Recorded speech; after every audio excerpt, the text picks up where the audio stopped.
radio for the masses. Headline edition, July 8, 1947. The Army Air Forces has announced that a flying disc has been found and is now in the possession of the Army. If the game is rigged, change the game. Game changer.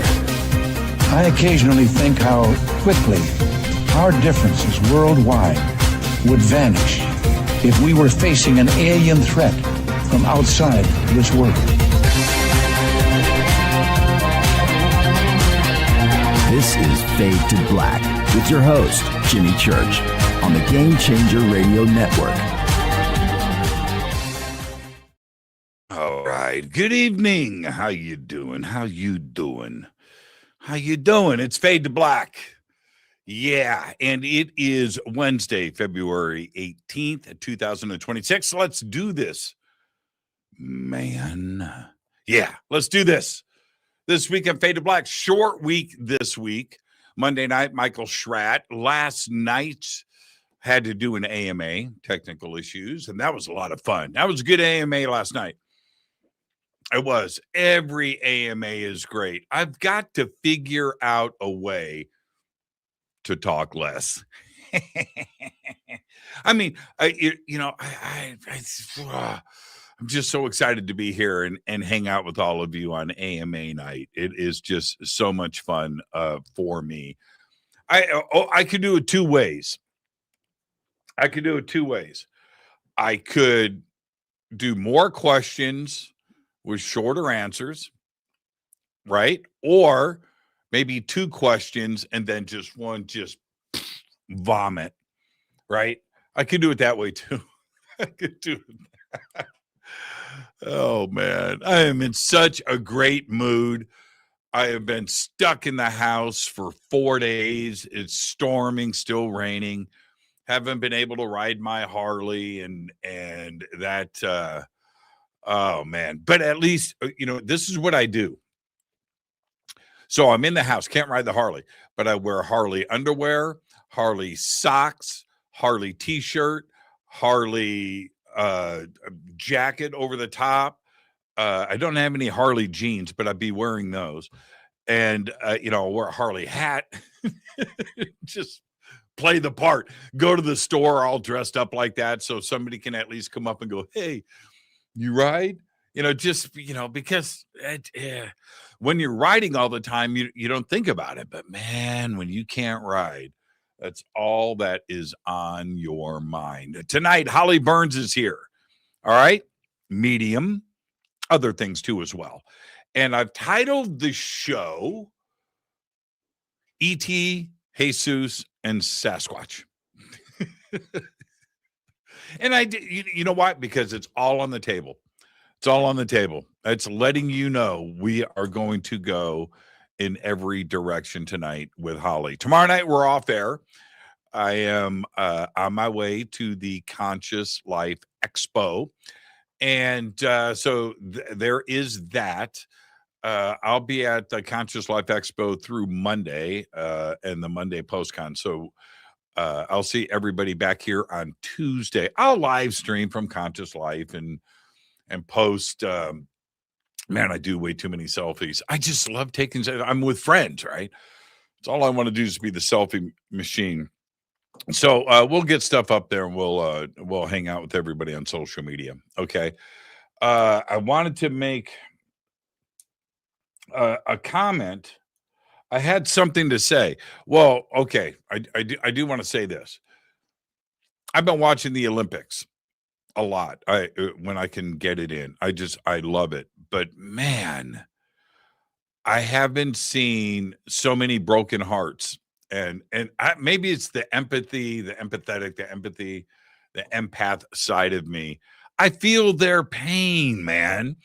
And all I don't want to see somebody crash out. I don't want to see somebody fall. I don't want to see anybody wobble. I want to see them bring their best.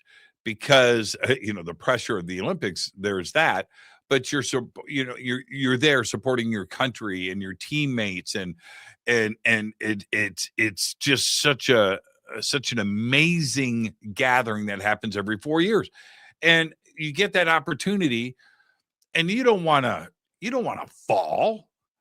And that's the pressure of it. And I see that. And man, when she she wobbled, and to watch her, oh man, she was crying before she got off the ice. And I'm sitting there on the couch wearing my Harley gear, hard ass Jimmy Church, Harley gear, watching the women's figure skating. Incredible, right? And I mean, I'm choking up. Oh man, it just ripped out from. I'm crying now. I'm crying now. It was. I just don't like to see that. I just want to see everybody bring their best. With that, let's get the show started. There was something else I wanted to mention, and I can't remember what it was. And it maybe Holly knows. She's a medium. Yeah. Okay. So I will be at the Conscious Life Expo this weekend. And if you haven't gotten tickets or you're here or whatever, just go to consciouslifeexpo.com. It is going down from Friday to, Monday. The conference itself is Friday, Saturday, Sunday. Monday is post-con. All right. So if you want to hang out and do the extension on Monday, Bashar is doing a second show on Monday. And also Daryl Anka is doing a presentation on Monday as Daryl Anka. A Q&A, and that's going to be a lot of fun. And then Ross Coulthart is bringing some new witness forward on Monday.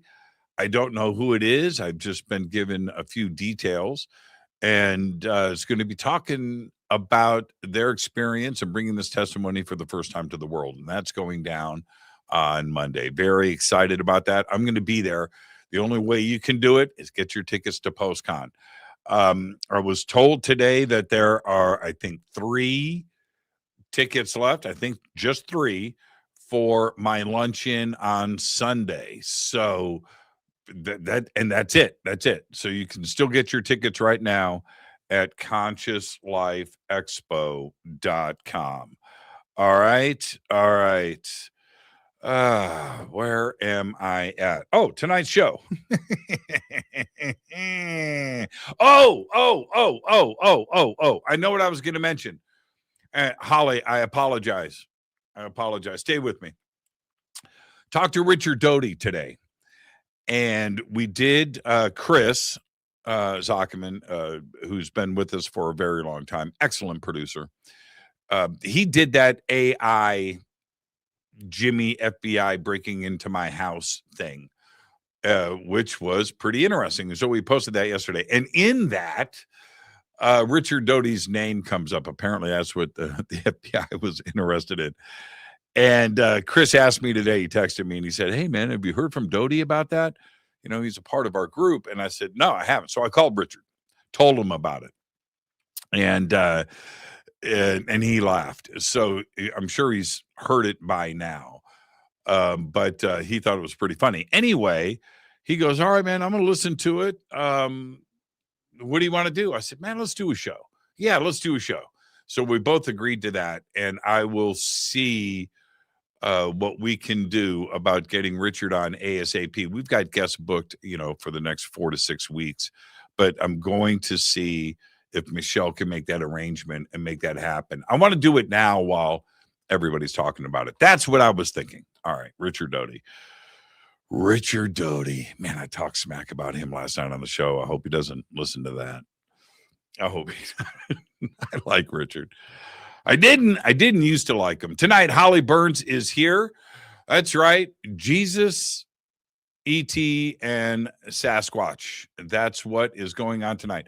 She's a psychic medium and an open channel, and lots of contact, spirit guides, ETs, of course, Jesus. And so we're going to do all of that tonight. And what messages has she received? How does she get them? An open channel, that is always interesting to me, and how that works. So we're going to go through all of that. Who is a medium? Who can be a medium? Am I a medium? Are you a medium? Yeah, let's talk about all of that and much more. Her links are below. Holly, welcome to the show. Good to see you. And you're wearing the gear. Hey, you're wearing the gear. let's get the first time guest disclaimer out of the way before I forget about it, because I'm very excited that you're here and it's too easy for me to forget about it. But it is this. You watch the show enough, so you know what's coming. Holly, it's just you and I sitting on my couch having a conversation as friends. And where the conversation starts, it starts. Where it ends. But we're going to end as friends. There you go. You have to accept. On my honor, on the Girl Scout law. Wow. You know what I did the other day? I did my good deed. You know what I did the other day? What? Girl Scout cookies. So this is what happens. This is what happens. I walking up, and they're all outside and doing their thing. And it's just funny how they're learning their sales chops, right? It's pretty funny. Anyway, so I come up and I go, I don't have any cash. And I didn't. And they go, we take cards. Oh, I bet you do. We do. And I said, all right, let's do it like this. I'll take one of those, and I'll take one of those. They've never had anybody come up and do that. Right. Yeah. And they're like, what? For real? I said, for real. All right. I said, is there anything here that's not on display? Nope. This is everything.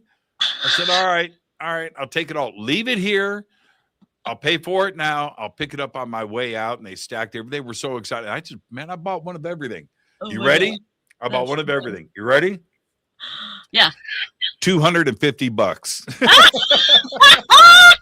Hey, that's probably cheap with how much they've gone up. I know. It was $250. That's hilarious. I bet they were just dying. Were they kind of jumping around, like oh my God, get the sack, get him in. Yeah. I was being so smarmy, just like, all right, one, that. And she, okay, here you go. That'll just swipe your card. I said, well, how much is $250, but $240. And so I got a lot of Girl Scout cookies here at the house. Oh, I asked him, I said, are any of these vegan? And the Girl Scout mom in the background goes, no. She says to me into my eyeballs, everything has eggs and cream. Just like that, just like matter of factly. So I guess she was ready. She's been asked that way too many times. Nope. These are Girl Scout cookies. So anyway, I did my good deed. I want to start here because I've been mentioning this over the last couple of days. You've got a Harley. I do. And so what you better wearing that shirt. What do you have? I have a 2001 vintage Harley Dynaglide. What? Are you serious? Yeah. Wow. I bought it in 2005 and I still have it. Wow. Or 2007. I bought it in 2007 and it's my only Harley I've ever had so far. And I love it. Is that 5-speed? 4-speed? Yeah. 5-speed. It's 5-speed. Vintage 96. It's vintage now. I mean, it's become vintage since I've gotten it. Isn't that crazy? When I think the technical definition of an antique is something that's over 20 years old, right? Yeah. 20. So you've got an antique. And I'm on it. 2001. I know. On Facebook, I'm sorry. In the olden days on Yahoo, when Yahoo Groups was big, I was really active on a Harley Dyna group, and all of us had Dynaglides. And I remember when we turned the 20-year, a lot of us turned the 20-year mark. I was just like, what? My bike is vintage now? Are you kidding me? Like, how does that? Time flies. How does that happen? I know. What color is it? And I have a picture if you want to see it. Yeah, pop it up on the screen. Do you know how to do it? Let's see now. How do I do screen share? Screen down at the bottom. Is it the plus bottom? Yep, there we go. Okay, hold on. I'll bring it up for you. Okay, well, let me bring it up first, and then I'll share the screen. Let me bring it up on my screen first, and then I'll share it after I have it up. But there, let's see. Okay, yeah. What were you asking me? I have two pictures. I'll bring them, and then I'll go from 1 to 2. Hold on. Okay, just There we send go. it. Just Because I knew click on you'd ask share. me what I have. So Of course. I got them. I just got to do share screen now. I'm good. Let me do my share screen. Back to you here. Back to StreamYard. Now watch me hang up on you. Okay, hold on. No, you won't. You Let's won't. see. I got to go to the meeting. If I do, I'll come back in. But okay. Okay, share screen. Want to share, choose what you want to share. My entire screen. Okay. And then Sure, you can do it that way. You could have just shared the image. I can't get to the. All right, It don't doesn't- worry about it. Well, I don't know how to get to the image because it just said. There, I got it. I'm just trying to. There we go. I got it. Okay. I got it. What's Well, up? There it is. Okay, here we go. Can Here you comes see everybody. it now? It's right there. Oh, look at that, man. Can you see it? Wow. Yeah, we're all looking at it. That's when I was leaving for Colorado. I drove up to Colorado that day to go see my friend April in Colorado. Those are vintage bags off of a 70s shovel head. Oh man. Yeah, That I that got is on cool. Facebook Marketplace. So I love all the gold So anyway, accents too. yeah, as well. you know. Well, thanks. I both finished it like that because I'm a decorative painter as well, and I made it look like kind of vintage copper. I know some people think I'm crazy, but I wasn't. I saw this it's bike at cool. Sturgis where the guy used copper, and I thought it was great. So I added some copper. I know everyone's into chrome, but I got plenty of chrome too, chrome and copper. So that is sweet. And here's my other. Let's see, I sweet. had 2 pictures to show you. I had another one. Well, you might not think so. I don't know, but I like it. I like my bike. I love Dinah's, and one of the. Let me ask you this about that. So you've got the Dinah's have the shocks on the outside, right? How do you like that outside suspension? on the back on both sides? Yep. Yeah. How do you like that suspension on the See, back? that's why I like. Well, see, I haven't tried your bike, so I don't know. But what I love about my Dyna, and I don't want to give it up, is that I can sit on my bike all day and just drive, and I just love it. And this is Willie G's frame that he invented in like the 60s, and it's called the Dynaglide for a reason because it's sporty and it's maneuverable and nimble, and I love that. Because I'm only 5'4", 125 pounds. So like I don't have a lot of, me to push a big bike around. So I love it for that. But yet the frame is designed to be able to just be a cruiser where you can cruise all day. And I've been all over with it. I've been to Sturgis several times. I've been to Colorado. I've been to Michigan. And you live in Minneapolis. So all of this those are road trips. And you've got your bike all packed up for being on the road. Yeah, that was for a trip. Yeah. I clicked on stop share now. So Are you done sharing now? This is an appropriate. Yeah, we're done. Okay, so I'll just let everybody know that I have got a second bike now. So now I have 2. So I got a Street Glide. Okay, I got a new Street Glide in your garage. Yeah, and I haven't. I got it a minute because I don't like talking about my stuff and things like that. Yeah, as I have 50 guitars behind me, but it's just that I like to keep my private life private.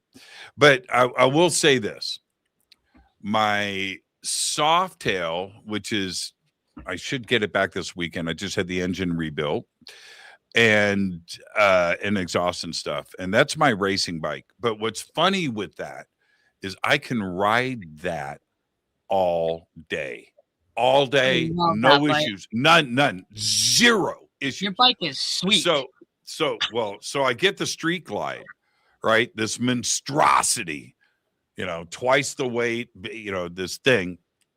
And the first day that I got it, I decided to take it to Wrightwood.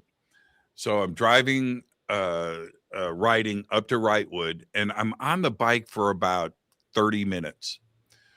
And I'm just starting to hit the twisties up into the pines on the mountain. And then it hit me in a second. my ass. And it hurt. It was so sudden. I'm like that, right? I'm like, oh. And I'm standing on the right. I'm like, oh my God. I had to pull the bike over. I got off and I go, it's supposed to be a touring bike. You're supposed to be able to ride these things all day long. I went through 4 seats in a week. 4 seats. And the difference, like you're saying, when you can ride all day long, and people need to understand this, these are what these bikes are supposed to do. Well, you need to do that in comfort. And if you don't, if you're sore in 30 minutes, that's a long day, right? That's a long day. And so it's really weird. I've got it now. I've got a Saddleman road sofa on it now, and it's okay. It's okay. I have a Saddleman Renegade on the Softail, and there's no issues with riding. It's weird. Let's discuss this. Yes. Okay? When I started off on the back of my husband's Dynaglide, which is why I got mine, because I already knew his bike, I could go 80 miles on the passenger pillion, and I was done. Okay, done.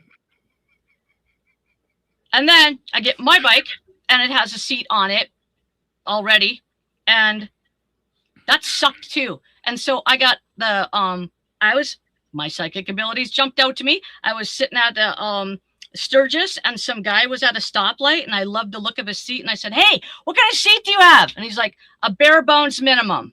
I'm like, "Okay, I'm getting that." I ordered it. That's what I have on my bike right now. It's really flat, and you'd think it would not be comfortable, but it's got a density to the foam. I can sit on that all day. It's called bare bones minimum. They probably don't even make it anymore. But anyway, sometimes flatter can be more comfortable than thicker. Isn't that a bizarre thing? And for people that don't understand what we are talking about, this is a big deal amongst Harley riders. It is a big deal. I have people coming up to me all the time. I do the same thing. What kind of seat you got? What kind of seat? You like it? Yes. How you doing with it? We're all trying to figure it out, because those seats, okay, here's the other thing. I'm not complaining. If you get into this world, then you have to deal with what this world gives you when it comes to Harleys. But seats are a $500 minimum test experiment. Right. You can't take it back.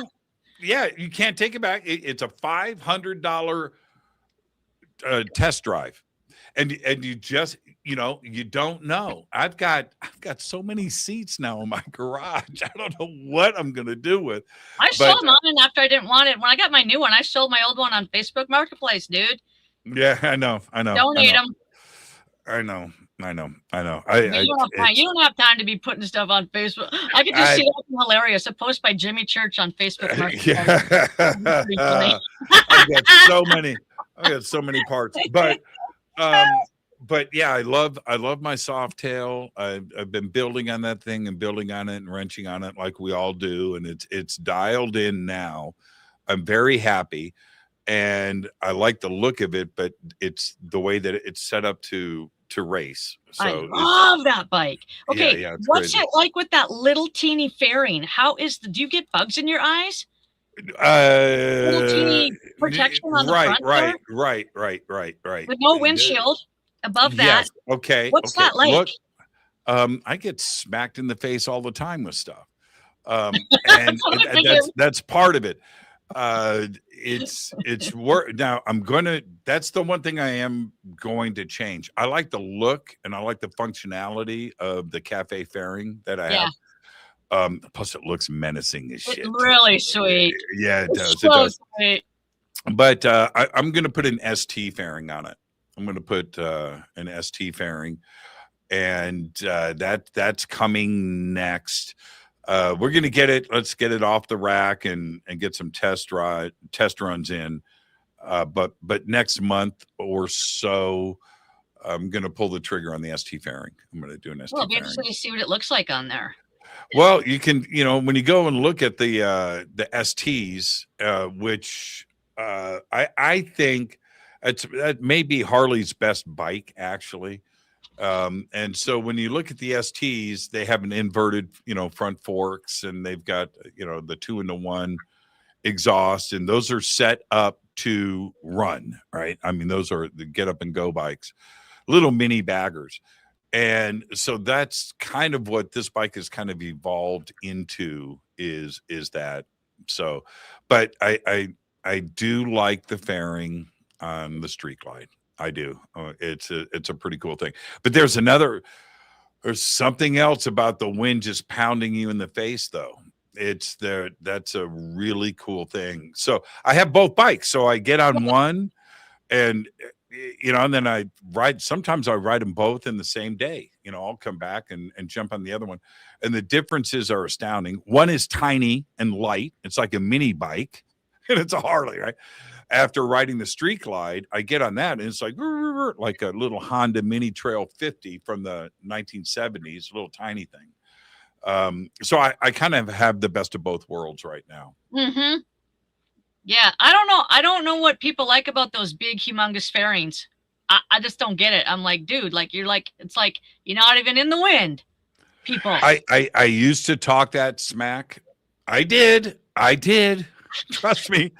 Now I have one of each. Okay, so I can talk smack about either one. With the Street Glide, I fear nothing. Right. The wind, crosswind, front wind, back wind, or anything, it just slices through, and it's very, very comfortable, and you're not beat up, except for my ass. but physically, and any temperature, it blocks all of that. The soft tail, no, you get the full abuse. Yeah, yeah, you do. Full abuse. I've been smacked. I've been stung. I've hit birds. Everything without that. I hit a turkey. I ran over a turkey. Did you really? Yeah, like a live 60-pound big ass turkey. Was he hurt? Yeah, I killed it. Oh man! It was a flock, and it was like a bowling lane. It was like, should I get a spare or should I get a strike? I had no spot to go in between to miss, so I had to just pick something. What is it about animals that only run out in the street when you are coming? I know. I had just sped up. They don't wait until you pass and then run across the street. It's always when you're approaching. I see it all. We all do, right? So you're right. You're always, scanning, and I'll see something come up to the side of the road. I'm like, oh man, here we go. And then boop, right when you're there. Always right when you're there. I know. Right when you're there. Coyotes are my problem out here. It's not deer. It's not moose. Coyotes. And they're smart too. They're smart. But coyotes freak me out. They're very aware, but they'll run out of the way, but they will run in front of you, and then they speed up. But you have a heart attack. Wow. Coyotes, a lot of coyotes. I wanted to ask you one other thing. Okay, and we'll move on. We've just spent 20 minutes talking Harleys. This isn't it great? One of the best things about is the Harley family. Yes. Harley riders are the coolest. No matter people see, and if you don't know, they just think that they're just a bunch of menacing, and no, it's the opposite of that. When you see an old lady crossing the street, who's there first? A biker. Right. Right seriously, on. Let me help you to your car. You need me to put your, that's what bikers, people and bikers are the best. And if a bike is, a biker has problems on the side of the road, a fellow biker is going to stop and help them too. Every time.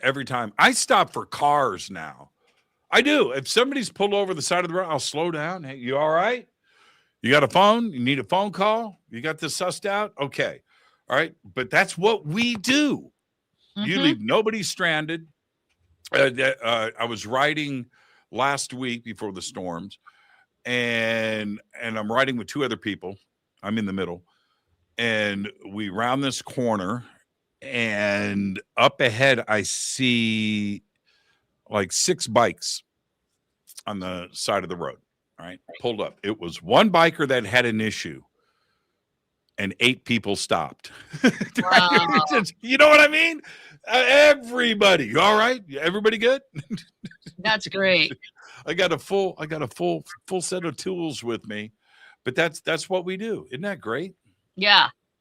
Yeah. You had to be in a car if you had a full set of tools, because you can't fit a full set of tools in those tiny ass little bags you got on your bike. Yeah, you haven't seen my You get like a pop can in those little tiny. I know. Like, I could not function with that. What? And that's the other thing. We Like, love nothing our there.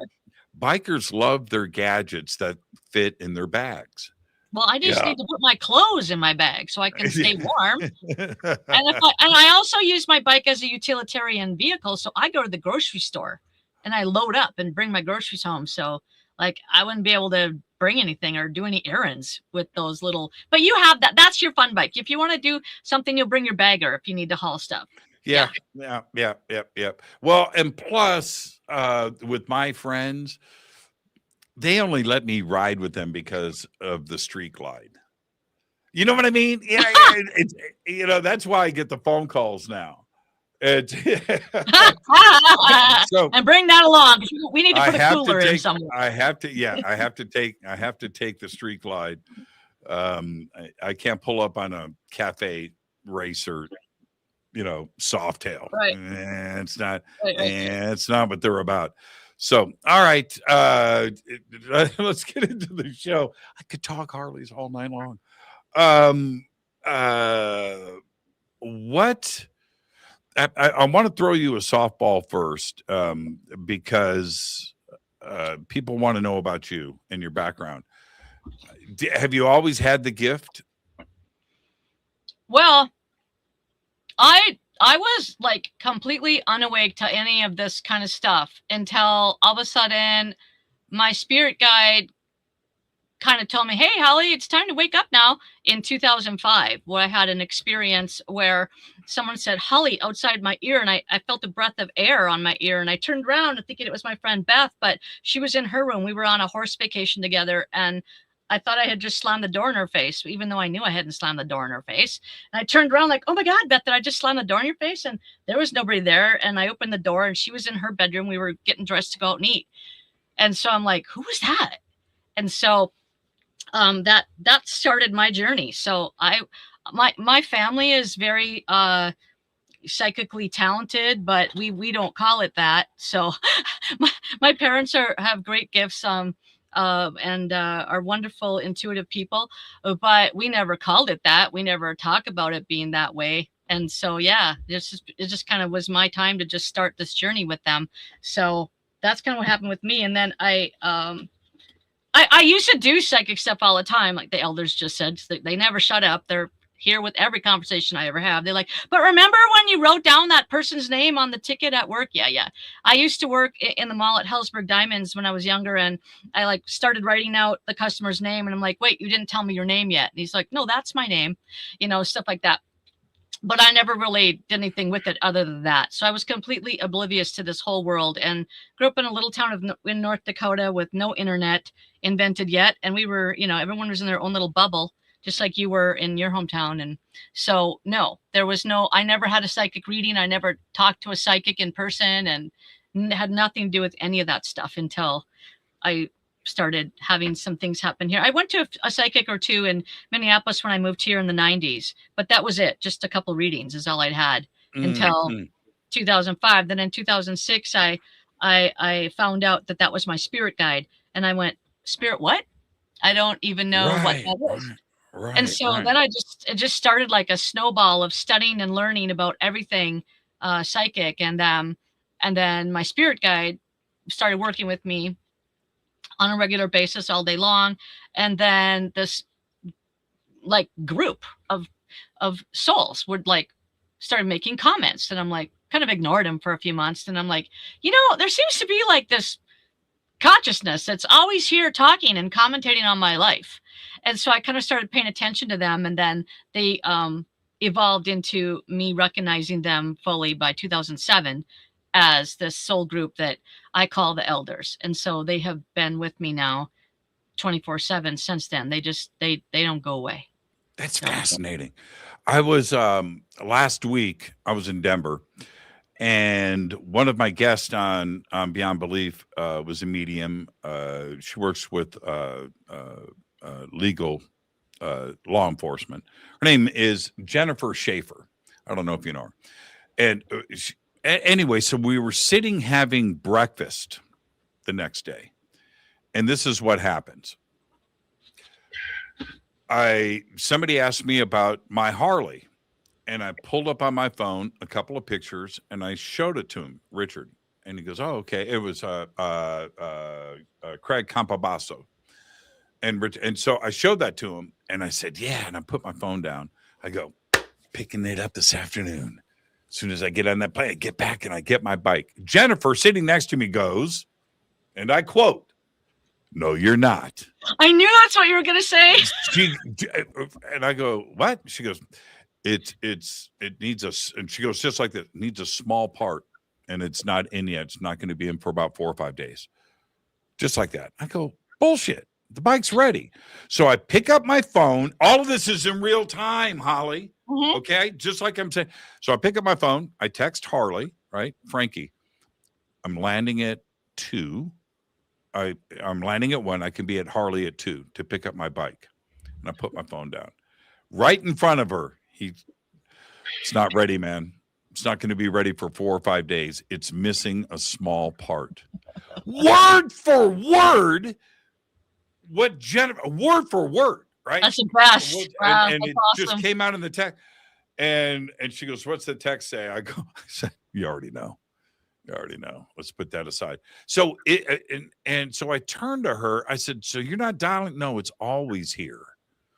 Is it the same thing with you? Is it always there? Yeah. Is it always? Yeah. You're not doing a ceremony? No, this is how humans are. This is how we're made to be. This is it. We're supposed to be. We have all these senses. We only use half of them. And just so you know, the elders just said, and tell them, yeah. Everybody's psychic all day long. Every human being is psychic. In order to stay alive, you are using these skills. People just aren't really, in Western culture, they're just not pointing it out. But everybody is like this. But when I do it for a living, I work at it. So after reading several thousand people, it gets a lot better and more tuned. Just like if I was at the basketball court shooting 3-pointers for 10 years straight, I get pretty good by the time I'm done with that. So, you know, if you hone your skills, they do get a lot better. So when's my bike going to be ready? Still not done, by the way. Oh, really? This is in real time? Okay, well, I got a timeline blip on that of a very short timeline. So what I get a lot of times, I'll get like segments of time. I tune into your trajectory of your life. Mm-hmm. And then like, it's like you are a circle.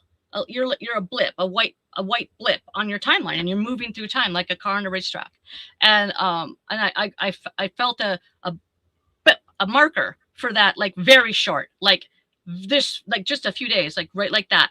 And then the longer segment keeps going out. So it was like, boom, like that. That's how soon it's going to be till it's ready. Boom. What do you mean? Like tomorrow? Well, like if I was going to say a couple of days, I don't know for sure on tomorrow, but I would say, you know, like by midweek. Let's see, what day is it now? Well, it's already midweek. It's Wednesday. Next week. Yeah. Midweek.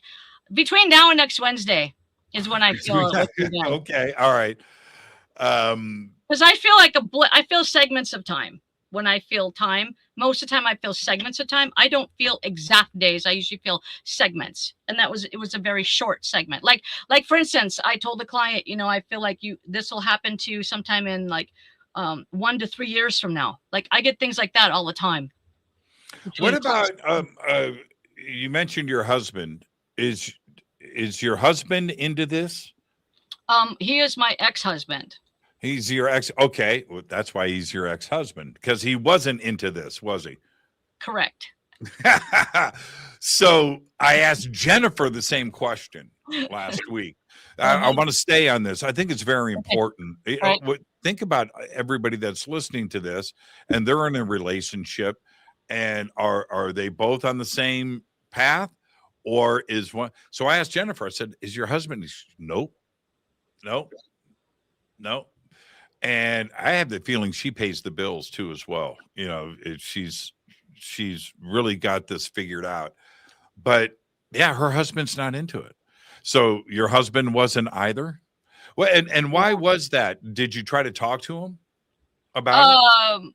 Well, Oh, I'm sure you did, but yeah, I mean, I started this in 2005, and we didn't get actually separated till many years later, 2014, and divorced in 2018. So yeah, it was a long thing, and he was my childhood sweetheart. So we were together for 30 years.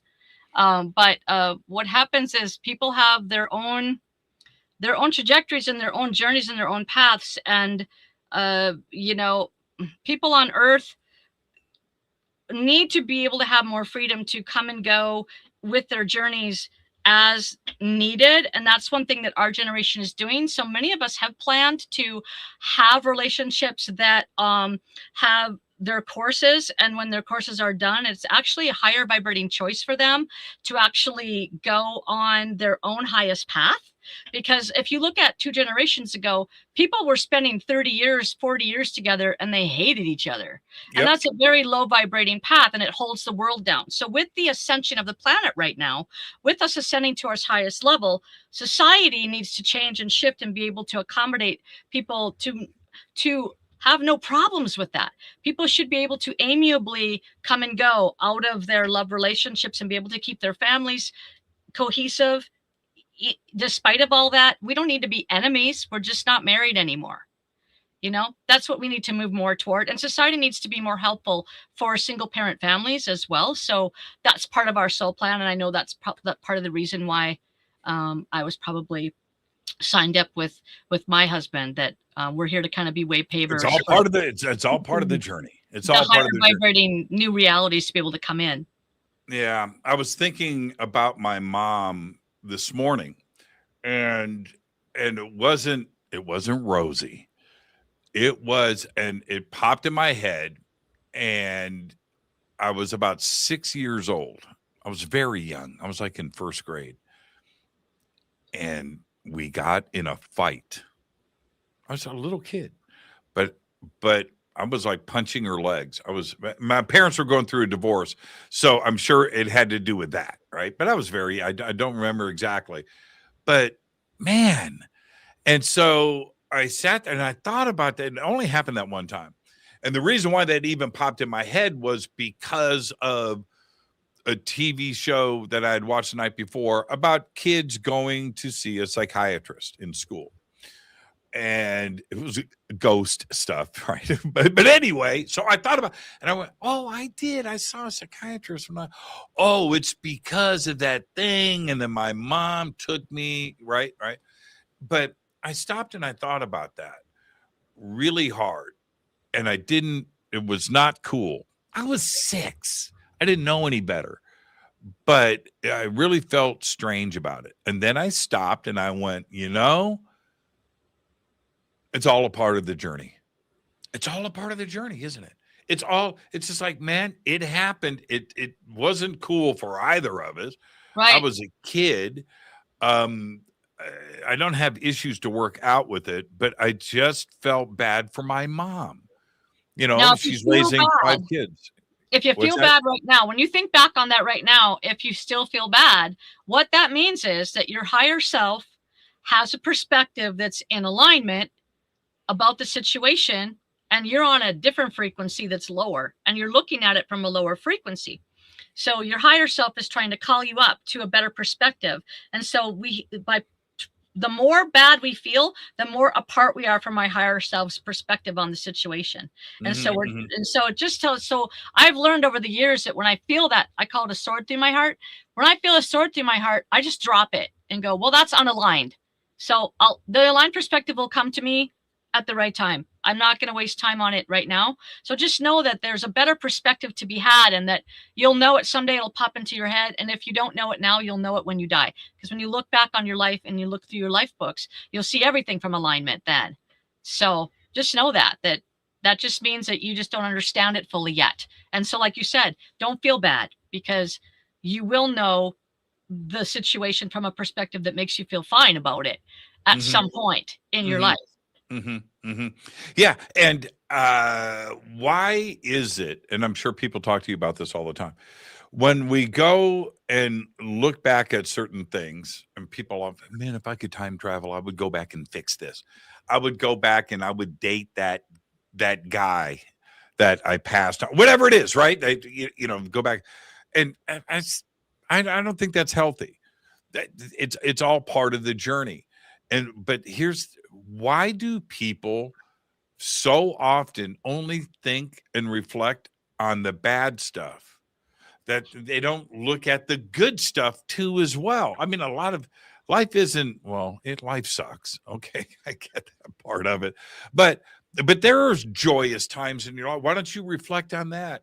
Okay. And that'll change your mood. That's a personality type. That's a personality type of somebody that they have developed that habit, and that's become their personality. And what happens is that becomes their go-to frequency, because 90% of the thoughts you think from the day before are the go-to thoughts that you have the next day. So they kind of get set on this frequency of looking at the bad thing to bad thing to back, and then they start defining themselves that way. Then they start really believing themselves that way, and they start really setting themselves apart from society and feeling like, I'm the victim, I've got all this bad shit happening. And it's 100% the perspective they're choosing, because they don't understand that that's what they're doing. And they need to just manually start changing their perspectives and looking for, what is the positive thing that just happened 3 days ago, and writing down. If they start manually changing, then those go-to frequencies will shift as well to the positive.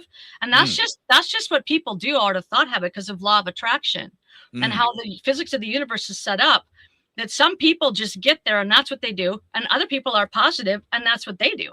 And the positive people, they're probably more successful overall than the ones that are negative. The negative ones are just making their own speed bumps their entire lives. And then they blame it on something else for their whole life. And so that's just unawakenedness. And it's a hard habit to break. Yeah, once you get it really ingrained. When you get it ingrained, playing the victim game, day after day after day, and you wonder why you don't have friends, and you wonder why you're not invited to parties. Don't have any money. Yeah, you're right. All of that. And they don't have money either. You remember that old saying, right? Bees are attracted to honey. Think about that, man. What snowball are they sticking snow on? Which snowball are they making bigger? Are they making their negative snowball bigger every day? Or are they making their positive snowball bigger every day? Hey, you do live in Minneapolis, because that means nothing to me. Hey, I did. Snow. I had snow today. So I got up. No, not on my property, but about a quarter mile away in the mountains, right? They were white on the top. I'm so jealous. Oh, man. You guys don't have snow out there? Yeah, but we don't have the mountains and all feet and feet of snow like Tahoe has. I want to go ski at Tahoe right now. I want to get in a plane. No, they just had that avalanche up there. Yeah, that was bad. That just happened yesterday. Yeah. Everybody died. One's still missing. Well, six live, but the 10 that were missing, 9. May I say something about that quick? Yeah, please. When it's your day, it's your day. When it's not your day, it's not your day. When you're exiting the planet, that is pre-decided by your higher self and God that that's your exit point you're going to take, and nothing will change it once that decision's made. So those 10 people might have all decided that they're going to exit together. Most of the time it's to make a statement, probably going to be for some safety protocol that's going to come because of it, or some changes that will be made in policies, but they decided they wanted to help the world in that way. So that's why they chose those exit points. So people on Earth, we cannot take responsibility for when people leave this dimension. It's their own people's responsibilities. Every soul's individual choice. So just know that. Don't feel bad if people go like that. They want you, once again, sort through your heart. That's an unaligned perspective on that situation.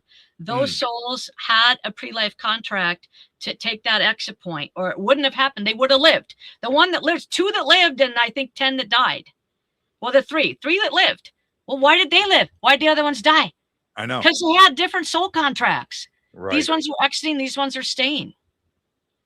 This is all just a play.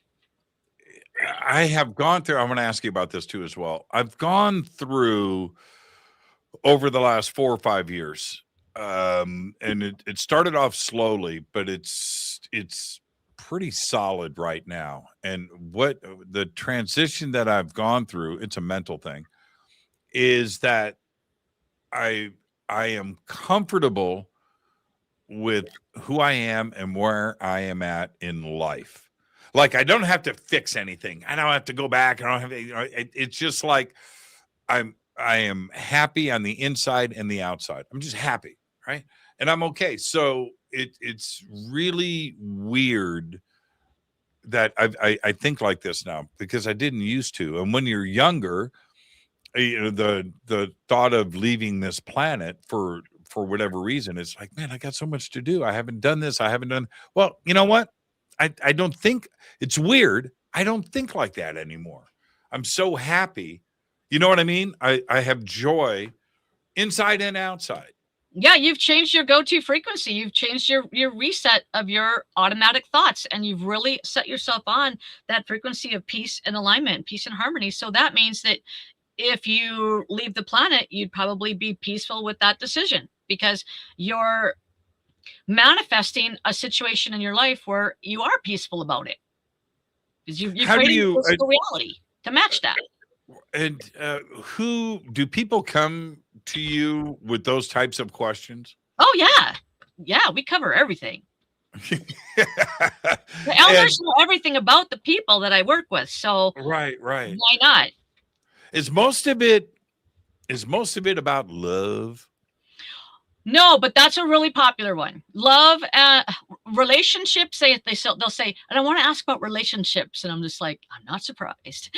It's like that's probably like number one. But finance, relationships, and then I do a lot of health. I mean, everything else, jobs, relationships, and financial questions are probably the top 3. But then I get a lot of health, and then from there, it's like, you know, should I do this? Decision making type questions as well. Like, basically what I do is I help people get their life into alignment. So I always say, whatever's not in alignment, put it on the list and we'll cover it in the session. I help them bring their life into full 100% alignment. So if something's holding them down, that's what we work on. So Jennifer, I'm going to ask you, I'm bringing up Jennifer Schaefer, the medium. Her career now is solving crimes, right? And I think she told me, I hope she doesn't mind me saying this. Oh, I won't say it, but she has got a lot of cases that she's working on right now. And I was asking her about other stuff, about relationships and her client. She's, that's not really what I do. For you, how would you define, you almost sound like a medium psychic life coach. That's where I am. Oh, is that on your business card? Yeah, that's what I do. I was just going to tell you, like what Jennifer said, I was just going to say, that is so cool, but that's so what I don't really do a lot of, you know? And then all the other stuff is like, oh yeah, that's my wheelhouse. That's totally my wheelhouse. But yeah, we're like opposite in what we focus on. Although I do have people ask me about situations like, how did this person die? We're in the dark. We don't know what happened. So I'll talk to the person. I'll get details on their death. You know, I love to do stuff like that. And I do love to work on mysteries, and I've helped people find lost pets and things like that. So I do a little bit of that, but my forte is helping people align their lives in that way. So yes, it's definitely like, I call myself like an intuitive life coach. Yeah, that's cool. Or psychic medium. So yeah. That's cool. Okay, so the stuff that you teach and speak about, is it from your own experience with getting your ducks in a row? Totally, everything combined. It's right. The elders started me on a lesson plan in 2007 and sent me to some really important books to read. They sent me to some science books. It's called Yogi Philosophy. Super good. You see that? Ken Pre says Holly is not a medium. Oh, She's that's large. so nice. She's I didn't. large. That's so nice. So yeah, so they led me to like the science and the physics. I love the science and physics. My dad is a amateur radio operator. They call it a ham radio operator. So I grew up like watching these meters on his radios with the sine waves, all the different shapes of waves, and the spread out ones and the skinny ones. And so I learned about how you can communicate with somebody across the whole globe. You know, this was in the 1970s when this was the hottest technology out there, was the ham radio operators.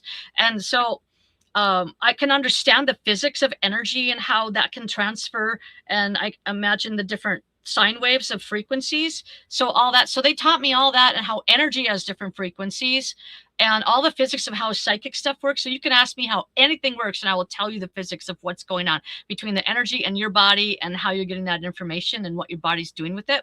I just love to talk about all that stuff. And then they also sent me about consciousness stuff. So they really taught me about human consciousness and how to reach the highest level of consciousness. And then they really kicked it in with law of attraction stuff. So they led me to Bashar. I love Bashar. I love Abraham Hicks. The elders teach exactly those same. Well, actually, the Sasquatches, the ETs, and the elders and Abraham and Bashar all teach the same teachings. It's all the same thing. Really? Yeah. Same thing. Same I thing. never really thought about it like Everyone that. teaches the same thing. Yeah. So that's what they've been teaching me. And then I have learned it through my own 20-year roller coaster journey that they have asked me to take. What are the 2 minutes before the break? So one quick question. What are the elders saying right now about disclosure? You know, it's, you know, because it's right here, right? It's like that's why I put that on the talking points, because I'm like, what am I going to narrow it down to that we should kind of hone in on today? And that was one of the biggest things that's going on with me right now with the Sasquatch people, Jesus, and the elders. They're all really honing in on the disclosure, what's going on with that. And my timelines are lining up with exactly what Bashar is saying. And also there was 4 or 5 different sources of like Edgar Cayce and a famous psychic in the 1800s and a lot of things from several hundred years ago. Somebody in the 1400s made predictions about the 2025 timeline. Even the Great Pyramid has a marker of 2025 in it, in the Great Hall, in the timeline on the Great Hall. So it's all really to this timeline right now. Now through 2028, it's going to be real big. But if you add to 2030, then this could be the most important 5 years of world history since the time of Jesus. Why? It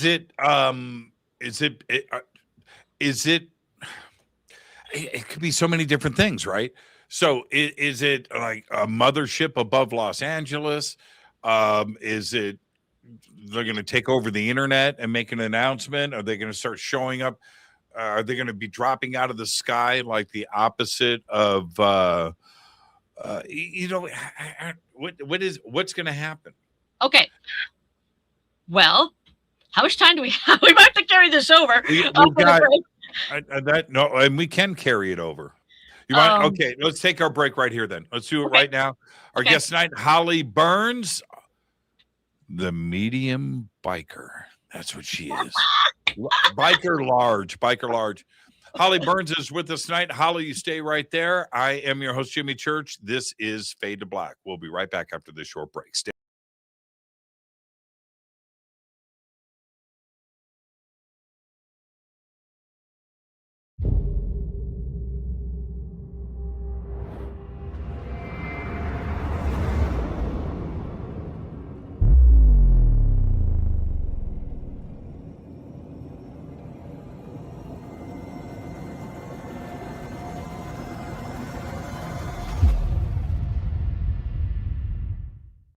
Subscribe to our YouTube channel to get your alerts and access to over 2,000 videos. Click that subscribe button right now. Go to jimmychurchradio.com and get the Fade to Black official podcast. 2,000 episodes, all of them commercial free for just $2 a month.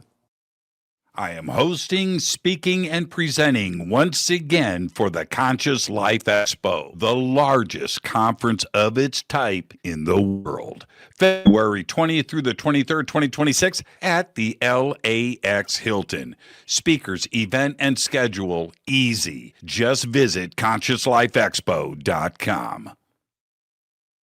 I will be hosting and speaking at the Sedona Ascension Retreat, March 20th through the 22nd, 2026 in Sedona, Arizona. An amazing list of speakers, and it's beautiful Sedona. Come and hang out with us and just go to SedonaAscensionRetreats.com. I'm heading back to the Midwest for the Contact Modalities Expo, May 1st through the 3rd, 2026, in Delavan, Wisconsin, at the Lake Resort. It is beautiful. This is a great conference right in the heart of the Midwest, where I'm from. I'll see you there. Just go to Contact Modalities Expo, that's XPO.com. I will be hosting and presenting once again at Contact in the Desert. That's May 28th through June 1st, 2026, the largest UFO conference in the world. Come and hang out with us June 23rd through July 1st. Tickets and everything else that you need is at contactinthedesert.com. Want to change your life? Want that paradigm shift? Then visit Peru with Brian and myself for the Inca Celebration of the Sun, June 23rd through July 1st, 2026. A full 10 days of visiting the country, all of the amazing sights, and of course, the celebration of the winter solstice. It's all simple to do. Go to hiddenincatours.com. Come join us for the Monty Python Scotland Tour, August 1st through the 9th, 2026. This is a once-in-a-lifetime event where you get to go to the castles from Monty Python and the Holy Grail. August 1st through the 9th, 2026. Just visit HaleyARamsey.com. Watch Into the Vortex on Gaia TV. It's fade to black for the screen. Simple to do. Go to Gaia.com, search Jimmy Church, or click on the link below. Follow Fade to Black on Twitter at JChurchRadio. Get all of the show updates every single day. It's now called X, but who cares?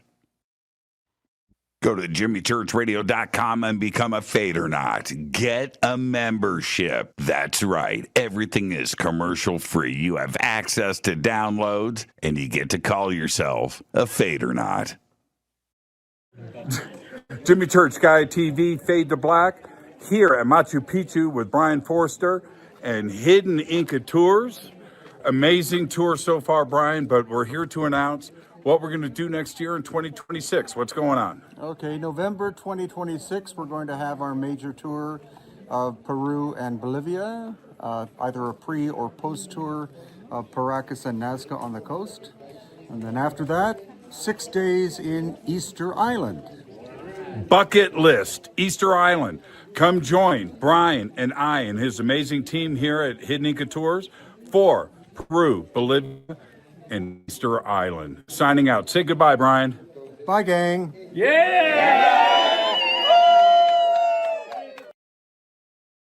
River Moon Coffee, makers of the Fade to Black blend. Truly the best coffee on planet Earth. Just visit rivermoonwellness.com or their Amazon store. It's all simple to do. You can check out the Fade to Black blend, the Game Changer blend, or any of their Black Moon Wellness products. It's the only coffee I drink. It is the best, and it's Doc. Again, rivermoonwellness.com.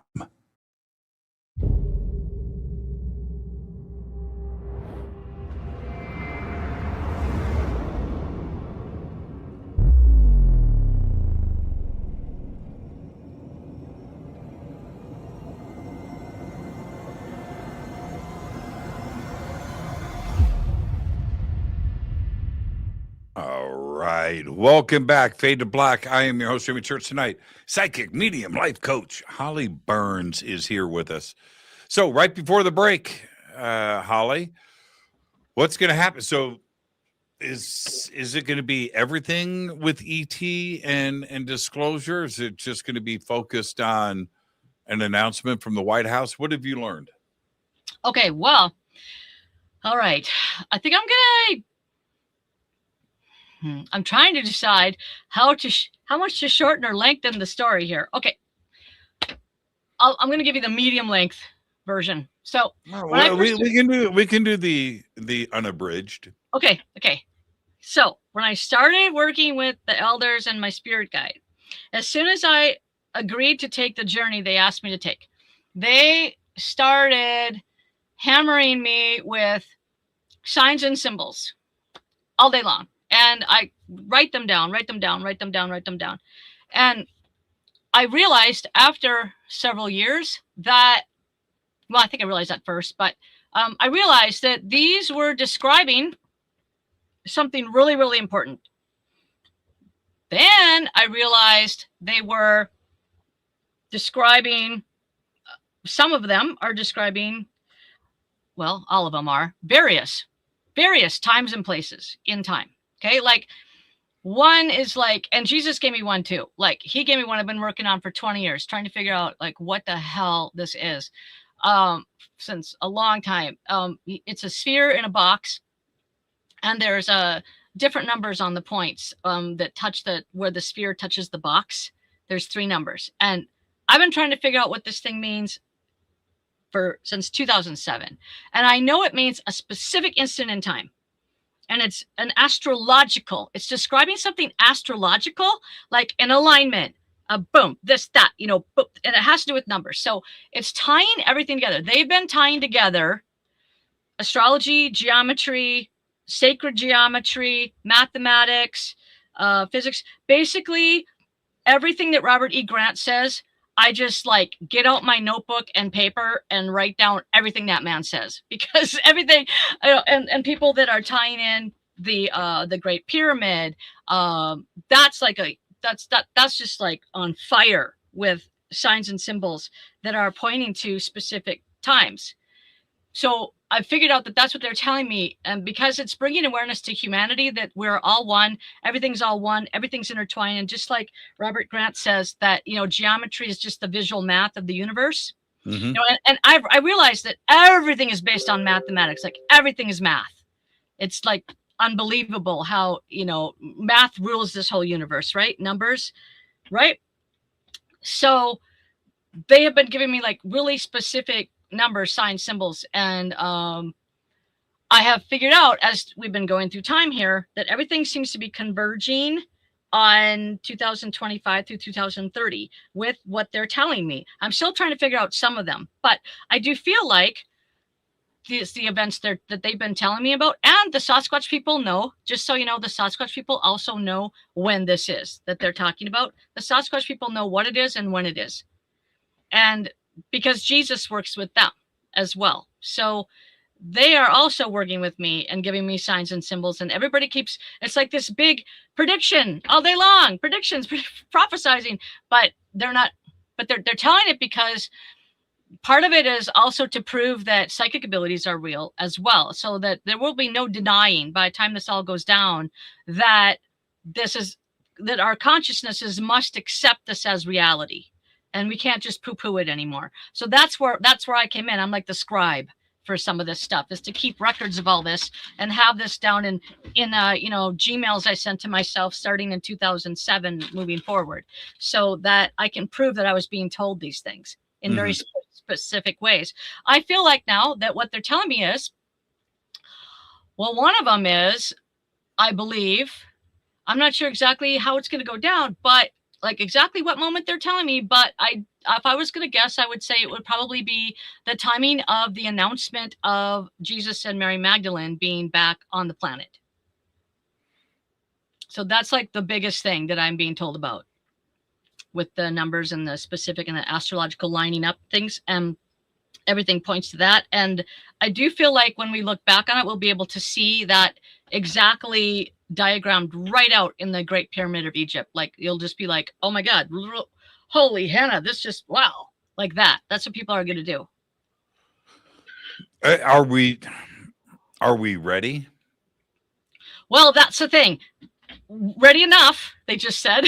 They just said ready enough. So what's going to happen is that's going to really catapult society into, because from there, what I feel like Jesus and Mary are going to be like, yeah, and this is my Sasquatch friend, and this is blah blah blah, and welcome him to the platform today, and they're going to have a talk with a Sasquatch clan leader, and then they're going to bring some ETs over, and they're going to say, and this is so and so, and where are you from, and where are you here on Earth, and what are you doing here, and like they're just going to be bringing in these things into normalcy. And so from there, they'll be like, all the dam is just going to go. This is kind of how I feel about this in a very broad way of saying it, that much of this planet is going to go, yeah, that's right. I've always felt consciously connected to things, or whatever it is, right? And these broad things that are exposed, where most people just don't talk about it. They keep that stuff inside, right? But if a big reveal happens, and an ET says it's all about consciousness, and this is what's going on, and certainly science it's moving in that direction now too, as well. So I just think that most of the world's going to go, well, yeah, okay, we can talk about this now. I don't think that there's going to be a big freak out. Okay, there's going to be people freaking out, of course. I might even freak out a little bit. Right. This is also what they were just saying as you were talking. They were saying also that, yes, you're right, because the souls that aren't ready for it have been leaving the planet. Back in 2020 to 2021, there was kind of they're funny. They just said there was a come to Jesus moment. God, they like to make funny jokes. Okay, so there was a come to Jesus moment with all the souls where we had to decide, do we want to go forward and stay and be a part of the Great Awakening and agree to improve our consciousnesses and keep working to improve ourselves and gain higher levels of consciousness, or if we're not willing to do that, because what happens is if they're not willing to do that, they're going to hold the planet back, because everybody's frequency on the planet adds up to the overall frequency of the planet. Okay. Well, okay. Keep going. So the souls that say, I'm exhausted. I'm tired. I've been here for 60 years. I don't really feel like doing my work. I think I just want to stay at this frequency. Okay, well, we'll arrange for you to exit at this time in this place, and off you can go. And they're heading out. So that's the people that the people that are left will be the ones that will be more open to moving things forward, because they've agreed to stay for it. And all of this is happening at a very strange time with the breakdown that we're having with society and social media, and where it seems that social media, whoever is driving these messages and these ideals onto everybody, we are questioning our own reality more than ever before. And it's like a weird timing to have social media, AI, and everything that is happening right now, where we don't even know what is real and what is not, as it is presented to us, not only via social media, but it is the media and the news and everything else, where we don't know what's real or not anymore. It's a very it's crazy, isn't it, that these things are happening at the same time? I personally find it quite interesting that AI is really starting to take off right at the timing of these other things happening, myself as well. I do not feel it's by chance that Jesus and Mary are coming back right at the time that AI is starting to really take off. I feel like there's a direction that's going to be influenced greatly by them as well in that area, for sure. Wow. I think it's quite important timing, not by chance. Definitely no, not. It's definitely not right now. Yeah, yeah, which is my point. I think about this a lot, and even when you break outside of our community and you start to examine all segments of society and cultures around the world, everything now is getting segmented and broken apart and into groups, and where it's never been like this at any point in history, not like this. It's very strange. This whole us or them framework of mentality is right there.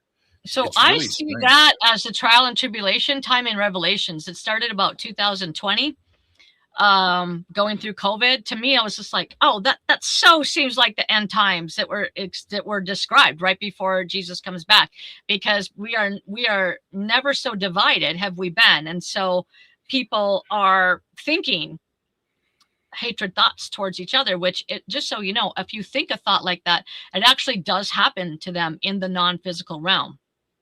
Yeah, for sure, for sure. And We're killing each other all over the place.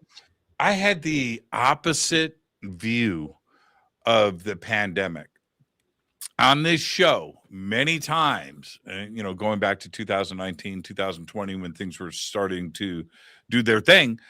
I had said, we're going to come out on the other side closer and kinder.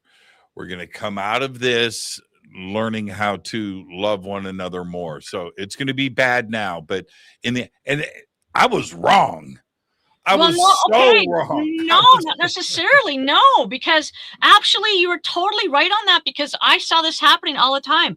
During the pandemic, people had to change up their routine and become different people. And within little pockets of people, there is all kinds of good that's come from it, and all kinds of new relationships formed.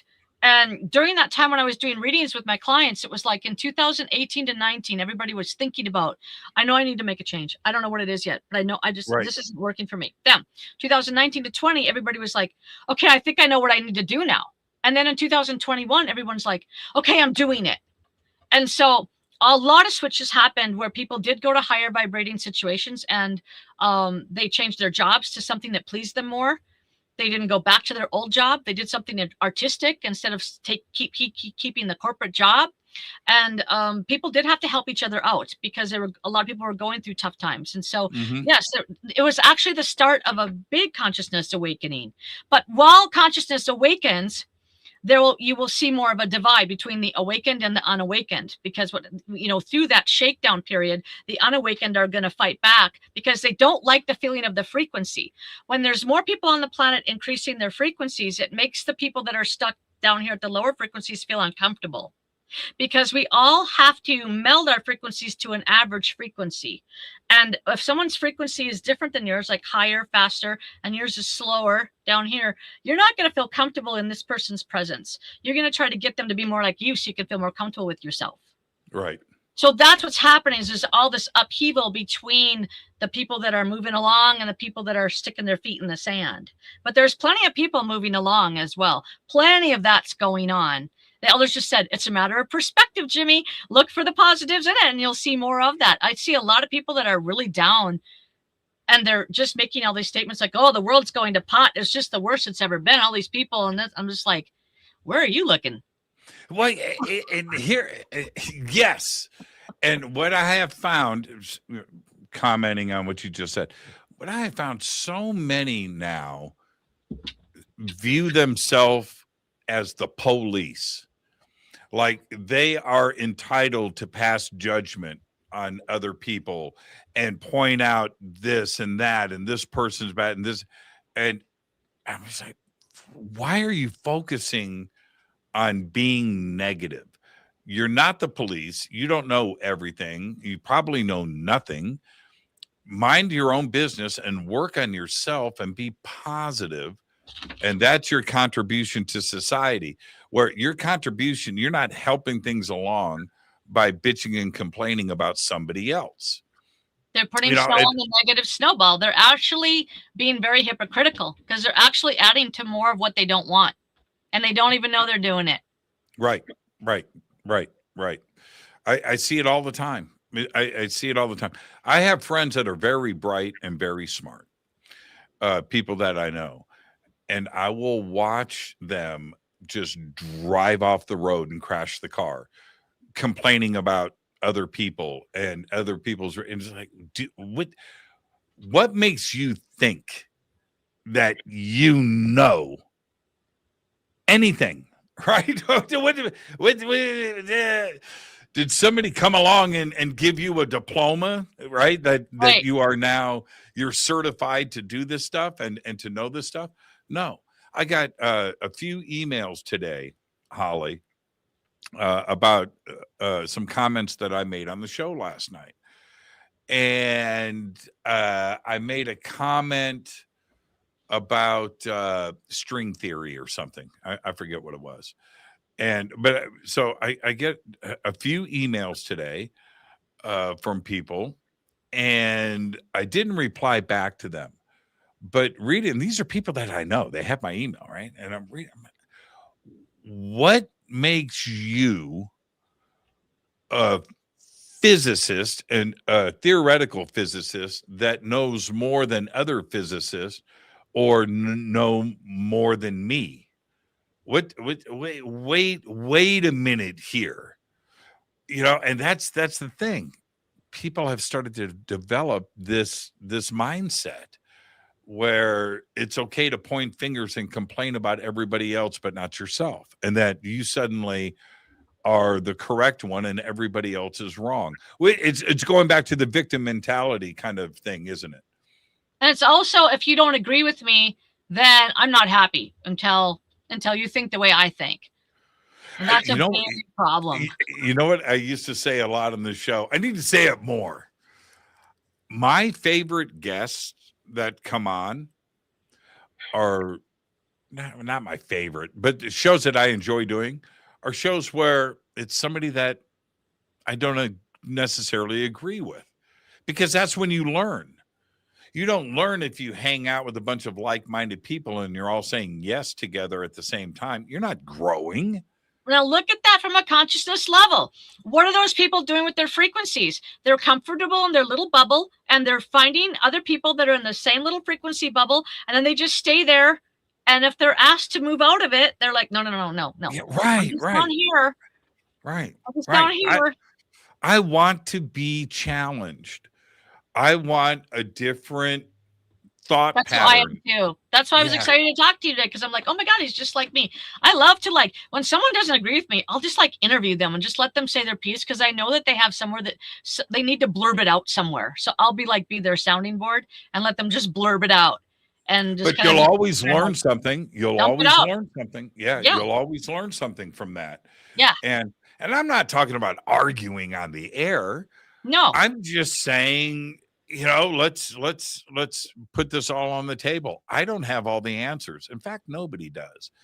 And it really, one of the things, if I have a pet peeve, if I have something that really gets under my skin, is somebody that says they know everything about ET and that this person doesn't know what they're talking about. They're wrong. You know what? I'm not interested. I check out. I immediately check out. I used to have I had a guest on the show about 10 years ago. Not going to say his name. Had him on the show. And then it was just a normal show. But, it was a good show. And for the next 3 months, every single guest that I had on the show, I got an email from that person telling me how this person doesn't know what they're talking about.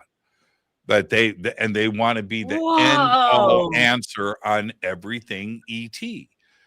And they've never been back on the show. They've never been back on the show. And how are they gonna know? And they're expert, how? I don't want to pinpoint down who this person is. I'm not going to do that. But that's the one thing you cannot say definitively anything about anything. Okay, I like to say this a lot. There are no facts in anything. Right? Yeah. Right. Okay. So This coffee, River Moon Coffee, Fade to Black blend, is the best coffee in the world. Right. No, it's not. That's not a fact. Right. It is to me, but it's Right. not a fact. And, No. and anything else, you're talking religion or ET or science or anything. Life is nothing but a series of corrections. Anything that was presented before is going to get proven wrong, and we're going to move on with a new set of data. That's it. That's life. Right? I've accepted that. So many don't. Yeah.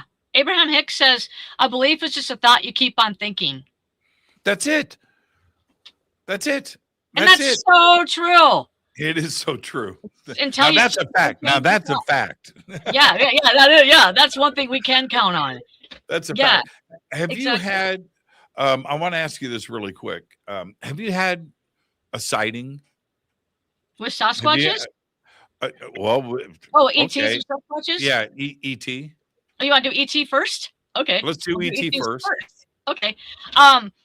I have had experiences with lights in the sky that move when I'm looking at. Just in September, I was looking out my window. I was out of my horse vacation I take, and I'm like, woke up in the middle of the night, and I'm looking at this star, and I'm like, okay, it looks like it's moving. And I'm like, hello, how are you? And then like it started moving around, and I'm like, yeah, nice to talk, and then I went back to sleep. So in the physical with ETs, I have not had like a ship in person with me in the physical this dimension, but I do have, I would say pretty extensive experience working with ETs in the astral dimension.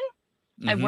I've worked with them. They've given me lots of lessons. I went to like school with them, and they like taught me consciousness lessons. Once again, consciousness lessons and energy lessons they taught me. And so it's really cool. I worked with the same kind of ET over and over and over again. And they gave me like exercises, like they put me in a garage and I walk up to this one guy and it's a form of a reptilian race that they look like an Aryan human. They look like for the professor from Gilligan's Island. They're all buff and they have crew cuts. Okay. And so he's standing in front of the garage door and he's taking his finger and he's going up, down. And as he does that, the garage door goes up and the garage door goes down. And then I walked into the garage door went down, and he left the room and I couldn't get out. There was no doors to get out. And I'm throwing a fit. I'm like, let me out of here. How do I get out of here? Well, I flunked the lesson because all I had to do was create my own door with my own mind and my own consciousness. And then I could walk out of the door. That's what they finally did to like show me how to get out. They're like, well, here's your answer. And so like, they give me stuff like that to do. And, and they would like, do you know where they are from? No, I don't know where any of the ETs that I've tried. I've been asking other people if they know about these different, I've worked with 5 different ETs, 4 different ETs. I've had experiences with one just was a quick 2-minute blip, and they said we are the beings of light, and they all looked like old men. And I don't know who those dudes are, but they were totally aliens. But there's these reptilian ones. My friend knew that they were reptilian. He told me that these are they shapeshift, and also his eyes shapeshift into snake eyes. One and another experience I was doing with him, and he blasted a ton of energy at my throat, and while he was doing that, his eyes shapeshifted into snake eyes. And so I'm like, okay, so, they're the reptilian shapeshifters that my friend told me about. So I knew he knew about them. I've been asking people for, 15, 20 years now who this race is, and nobody else has had any experiences with them that I've talked to. So I don't know. No, I totally get that. I totally get that. There has to be, and you've watched this show enough, probably exactly what I'm about to say. But there has to be an infinite amount of life out there. Oh, yeah. So why is it that so many expect the exact, when somebody's talking about their ET contact or experience or abduction or whatever it is, and they describe them, and everybody wants that don't know about the subject. They expect the same ET that all the flying saucers should be the same, right? All the craft should be the same. All these beings should be the same. Why is everybody? Well, wait a minute here. I think that the odds are much more in favor of everybody having their own experience with their own race of beings from another point in the universe. That's easier for me to swallow than it's only one race of beings coming here to the planet. I think Bashar said there was like just as many stars in the sky you see or something. There is different universes and different species of ETs. Like somebody lately just said there was like, tons, eons of them. Mm-hmm. So yeah, tons, eons. So yeah. I've worked with, in my out-of-body experiences, I've worked with them quite a bit. But I haven't. That's pretty cool. Your experience of seeing the ship. I would have loved to be there with you. That would have been. Really I've seen so many ships. I have forgotten more than I remember. It's like that. I have. That's so cool. I always, when somebody wants to ask me about this, I literally want them to be more specific. Ask me something because I have forgotten. So help me remember it. Right. Just bring it up. So I can pull back and remember. The ETs just said one of these days we're gonna stop and we're gonna land and we're gonna come out. They just said that to you. They're like, one of these days we're just gonna pull up and we're gonna get out. I have a couple of different experiences where the ships were in front of me, low, in front of, with other people. I've had the stuff that I have seen when I'm alone. I just don't talk about it because it's just a stupid story at that point when you're alone, when you're by yourself and you don't have somebody with you. It's just a story. I just keep that stuff to myself. But the times where these ships have been low and unexplainable, I've often wondered, why don't they stop? Stop, put it in park. Right. That's what they just come down and say hello. Yeah. They just show me a vision of like, in your backyard, basically is what they show me. They're like, stop in your backyard, come out and come on down. Yeah. Yeah. Said, when the time is right, they said. So you mentioned Sasquatch, and when you're putting Sasquatch in the title of the show, Sasquatch and Jesus and ET in the same sentence, in the same conversation, which we have now done a few times on this show, what is that connection, and what makes Sasquatch or Bigfoot different than deer or cows? Okay. I've worked with Sasquatches physically too many times to remember, just like you say you've seen ETs too many times to remember. So I have ongoing physical experiences with the Sasquatch people. My very first experience with the Sasquatch was a very sentient experience. And I didn't know anything about their sentience, which is really cool. I just knew from what I watched from Finding Bigfoot on TV. That's all I knew, which is barely anything. Mm-hmm. And I was suddenly face to face with the Sasquatch, and he gave me a very he zapped me with energy and just like boom, and he just like gave me this conversation like, I am superior to you. We are here. We had to just tell you we're here because you're so oblivious to us. You're never going to figure out we're here. And I'm like, okay. Oh yeah. I didn't have any idea you were here. And he's like, yeah, we've been watching you since you got here, and you have no idea that we're even here. So I'm letting you know, we're watching you, and we know we're higher, much higher beings than you are. What do you mean physical? He was 75 feet away from me. Oh, hello. Yeah, in the woods. And this, okay. What time? Wait, I've been working with them in the physical dimension since 2016. I've never had that experience. It was really cool. Man, tell me about it. I've seen them many times in the physical. I've seen them 5 times in the last year and a half with the client I work with now, where I live now. Yeah. Okay. So what was it like? The what was it ever like? happened to me. The coolest thing that ever happened to me in my whole life was so cool. I was just blown away. I was just like, So wait. Jesus just said it was like meeting Jesus. I'm like, yeah, it was like that. I was just like, wow, what? Oh my God. And so that started my journey with them from then on. And I did not know. So I found, and get this, just by chance, I had a guy and his wife that lived only like 0.9 miles away from me. And they ran a Sasquatch research organization. Oh, that's cool. And so all this is totally a setup from before I was born. So he comes over and he starts telling me everything, and he's showing me all their structures that they made all over the property. And I'm like, well, look at that. Oh my God, that's so obvious. That's so obvious. I'd only lived there 3 weeks and I was totally not even thinking of Sasquatches. It wasn't even on my mind. So I learned, I had so that whole summer, I lived 24/7 with the Sasquatches for the entire summer, from May all the way through till when they left in November, when they left for the winter in November. I was there. They were there every time I went outside. And so are they summoning you? Okay. Answer your question about what's the part. What? Is it telepathy? Okay, We're so here. Okay. Yeah. So should I answer what sets them different? I think maybe I have. They're very sentient. They're people. They are people. Guess what? Guess what Bashar says? We come from them. Did you know that?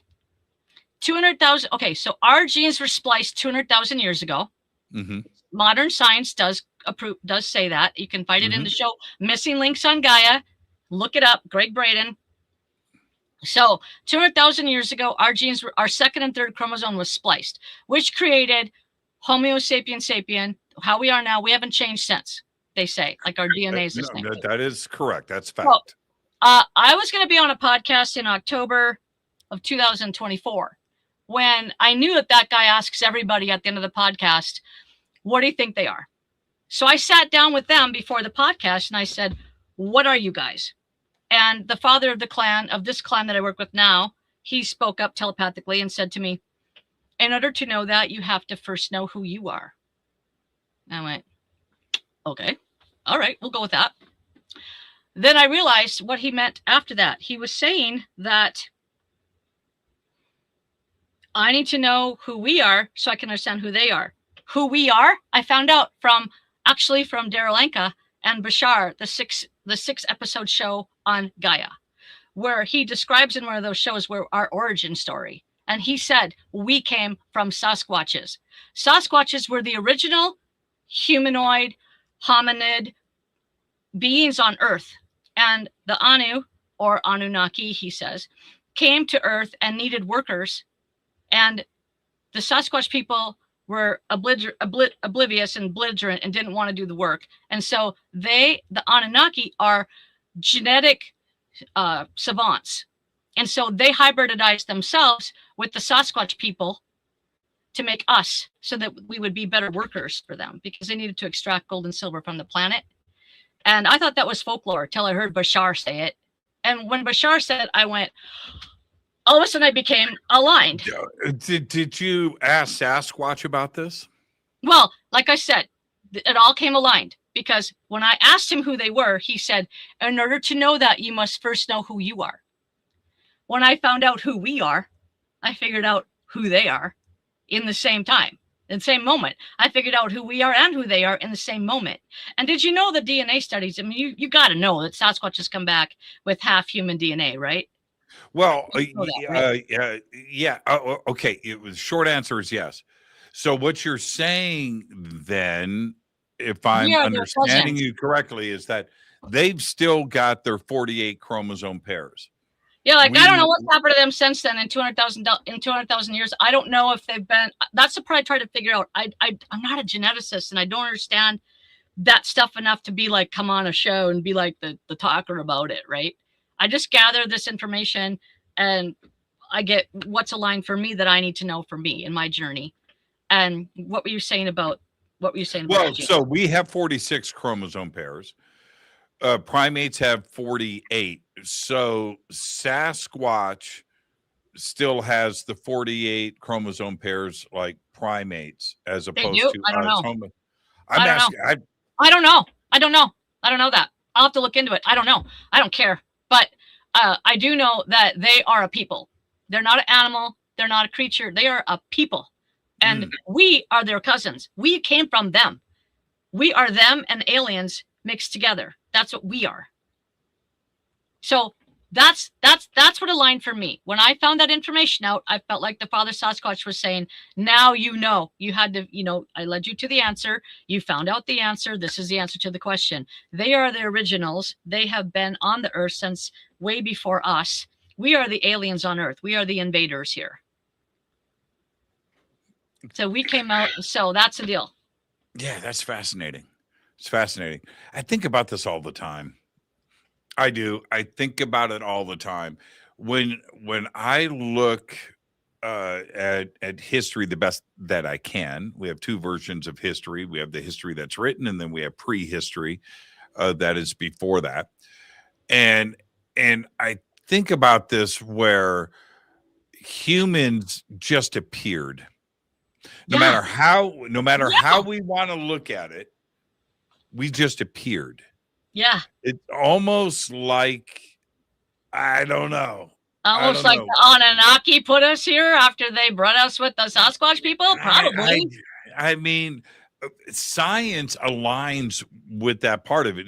When you look at anthropology and you look at science where this is discussed, and that includes the origin of species, and you look at that book, when you take a hard look at all of this, what they have tried to teach us is that evolution occurs very slowly over millions and millions of years, except us. Right. It's a belief is to belief you believe. A thought you just keep on thinking till you change your thought. It's crazy, isn't it? It's like, okay, so everything is like that except for us. Right. There's no evolutionary steps with us. And when I have an anthropologist on, or some brainiac will send me an email, Church, you just don't get it. You don't know what you're saying. I just go, bullshit. I'll get 50 of them tomorrow now. Yeah, it's just show me. If we have a fossil record of just about everything, right, from tadpole to this, right, if that's all there, then where is us in the fossil record? It doesn't exist. It's puzzling to me. But yet science will say, yeah, we just appeared, 200,000 years ago, which is a very small amount of time. Yeah, it's a blip. And so the Sasquatch people continued on with their consciousness evolvement without being interrupted. Like we kind of started over as a new thing. We've only had 200,000 years to get our shit together, and they totally have theirs together. So that's why they are way ahead of us consciousness wise. The father of this clan that I work with now proves to me time and time and time and time again that he does not live in time and space as I do. He does not. Right. And so when you contact the clans, let me ask you about this. Is it that consciousness is just like clouds in the sky throughout the universe, right? Consciousness just exists everywhere. And these clans are little puffy segments of that. And that's what you are communicating with and tapping into? Okay, I just remembered something too, just a side point. I do have a 17-second video of the father, or no, 45-second video of the father of this clan that I work with presently now. If you do want to see it, I do have it, of his actual video I took of my encounter with the father of the clan. You can see it. Hey, yeah, pull it up. Let's see it. You want to see it? Okay. And as far as contacting them goes, I speak with any soul in the universe, living or dead. I didn't know I did that in 2016 when I worked with the first clan and the first father of the clan and all those Sasquatches in my other location I used to live at. And so I thought I had to talk with the elders, and the elders would tell me what they were saying and what was going on. And I didn't figure out till right at the time that they were leaving for the winter that I could speak with any soul in the universe. So I didn't speak with them directly telepathically at that time. And then I hooked back up with this clan a year and a half ago now, going on 2 years this summer. And as soon as I realized that they were also working with me in the physical and they were here with me, like constant physical interactions with them, then I also hooked back into speaking directly with them telepathically because they were kind of more in my field again. I was really busy in between for a few years and then jumped back in with them again a year and a half ago. So whenever I think about a collective consciousness, they'll start talking. So if I do direct my energy toward the Sasquatch people, sometimes one will talk, sometimes the father of the clan will talk, and then sometimes they'll talk as a collective. But that's how it is with any group of souls. If I want to talk to the dinosaurs, they'll talk back. If I want to talk to, any collective consciousness group of people, I can bring them onto the line. So that makes sense. That's how it works to me. Yeah. Oh, well, people ask all the time. They'll go, "Well, okay, man. So if ghosts are real, how come we don't see ghosts of Neanderthals?" Dude, have you heard of Sasquatch? Have you heard of Bigfoot? Right. Yeah, it's a fascinating part of this for me. That's interesting. That's an interesting question, though. I mean, I never thought about that. Yeah. I think it's what we're creating. I think it's what we're expecting to see and what we're on the frequency of, and that we're just the only experience you can have is one that you're already on the frequency of. So if that person really concentrated on, they just showed me a blip right now. They said, if you go to a place and you feel a lot of history there and you tune into the history of a place, you can start seeing visions of past civilizations working, like Native Americans working and living on a certain place, especially in Arizona. There'd be a ton of that. I was in, while you're pulling up that video, I'll tell you a story about that. So I'm in Peru and I'm in an underground cave. And in this cave is an ancient stone slab. And so when you walk in and you see this, and it's carved and it's incredible, but when you look at it, you're like, that looks like a sacrificial situation right there. Not comfortable with it. But I was with this anthropologist. He's amazing. And he puts his head down on the table. His forehead touches it. So I decided to do what he was doing. So I bent down and I put my forehead on the table, and I was blasted with a vision. And it just went into my head. Oh no, it was not cool. Oh no. And it would have lasted for probably as long as I kept my head down, but it was like a lightning bolt. And I stood up. What was it of? What did you see? Violence. Very primitive, ugly violence. Ooh. Yeah. It was gnarly. Oh. And I pulled my head up. Well, that's the energy that was in that table. That stuff was all recorded. Okay, so right. I have it here. So let me pull it up. Okay, you hit play. Let's see if it plays through. Okay, I don't see my pause and my play button.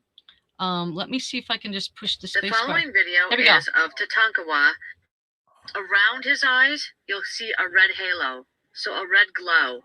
So here he is. There's his eyes. He's sometimes turning his head and then turning back at me. I slow-moed it here so you can see there's the red glow.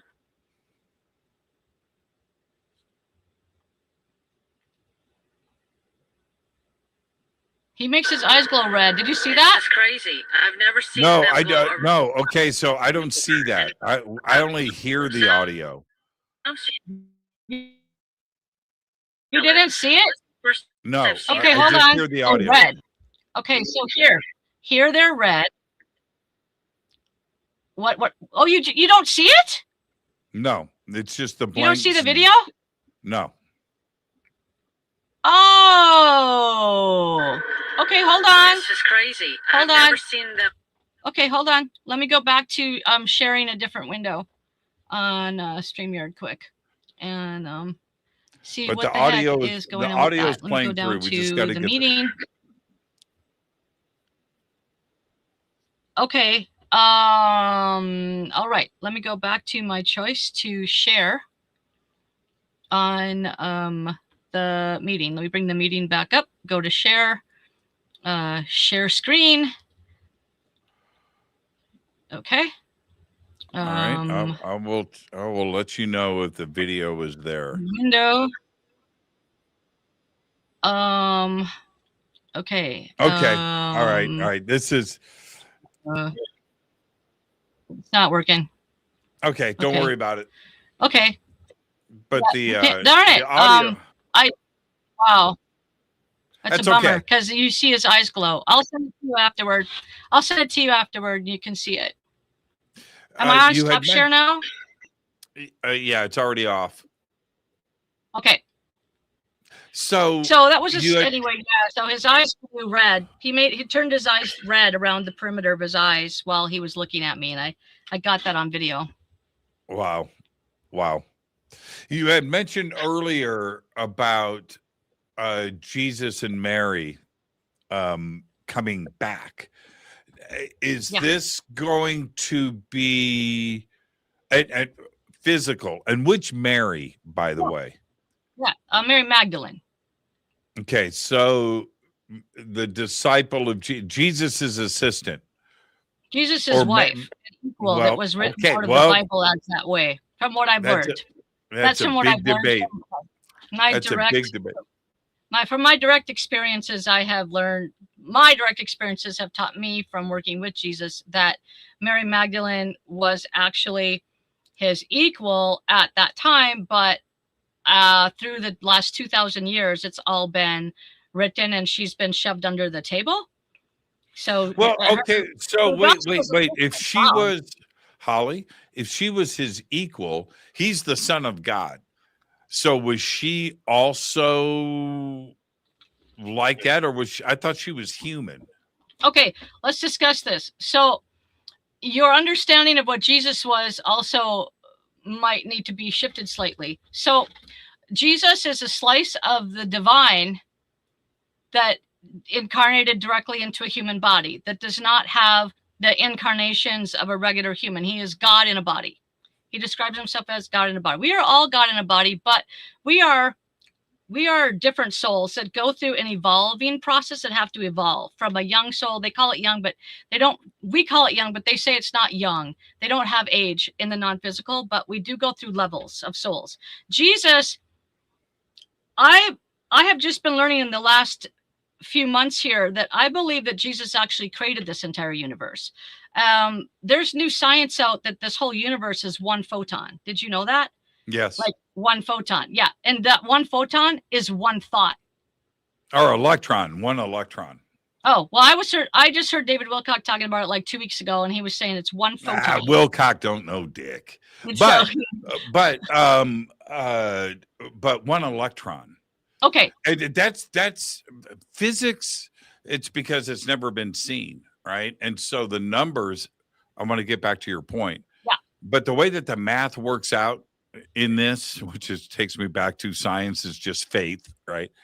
That it seems that it's okay to theorize that there was only one electron.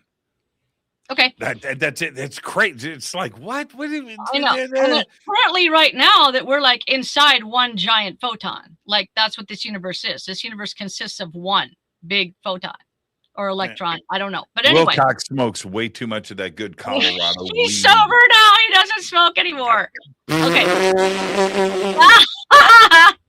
Okay. So, all right. Well, anyway, when that came down to, when I was listening to that information, what I felt like I downloaded from Jesus was that he actually is the creator of this universe. And that's a theory that some religions on earth do have, that once you ascend to a certain level as a soul, that you then go out and create your own universes. Like that's the assignment that you do as a slice of God, that you go out and you create the whole universe. So I do believe that the divine feminine and the divine masculine created this whole universe. And the divine feminine and the divine masculine are equal energies. I don't know past that. I don't know if the divine of Jesus was first and he created Mary Magdalene, or if they were together always feminine and masculine, but I do know that this universe has balance of divine masculine and divine feminine. And so, yes, he chose to be born in a physical body because we have a contract on earth that if you're going to go teach earthlings, you have to be of the earth. And that's why ETs haven't been allowed to just come to earth and just tell us everything. They have to come as a hybrid human and come down to be able to stay with the contract. And so that's why Jesus came down as a human. And also he came down as a human to show us that anything's possible from a human body. If you raise your consciousness high enough, we can do everything that Jesus can do. There's no barrier between his abilities and ours. If we work our consciousness up to his level, there is no stopping us from being able to create a universe as well. And everything is just physics. Have you asked the elders about Jesus? Do they have Jesus in their worlds?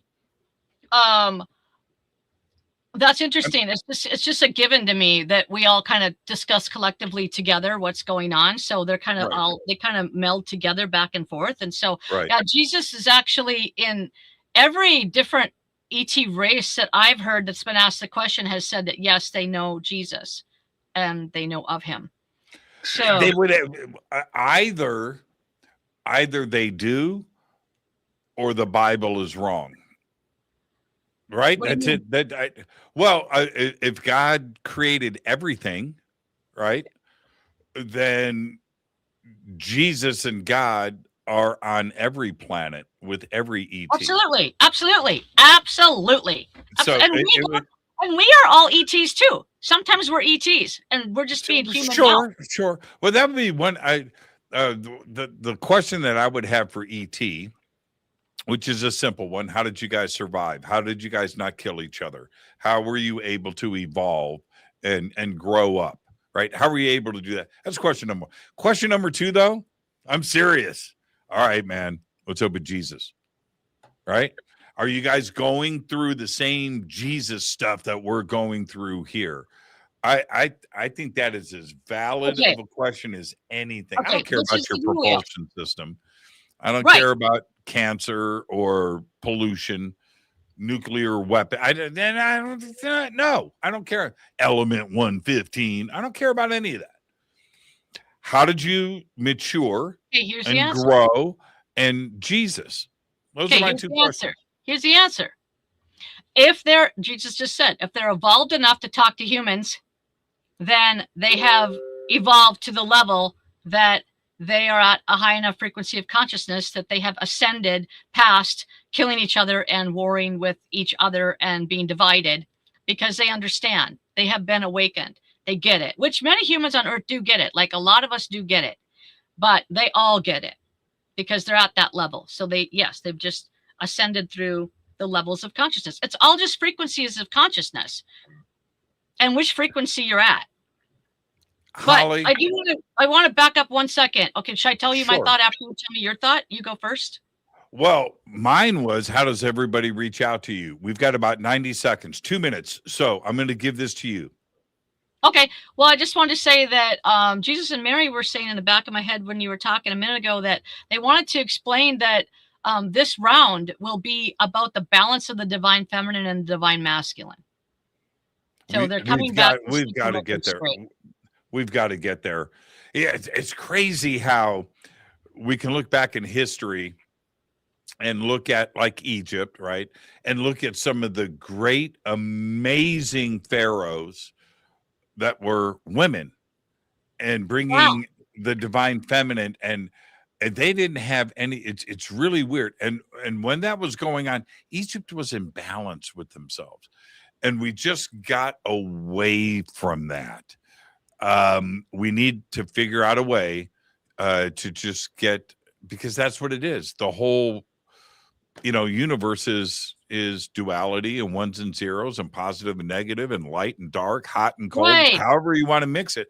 Right. And that's what we've got to get back to. Right. So that's we were there once. We were there once.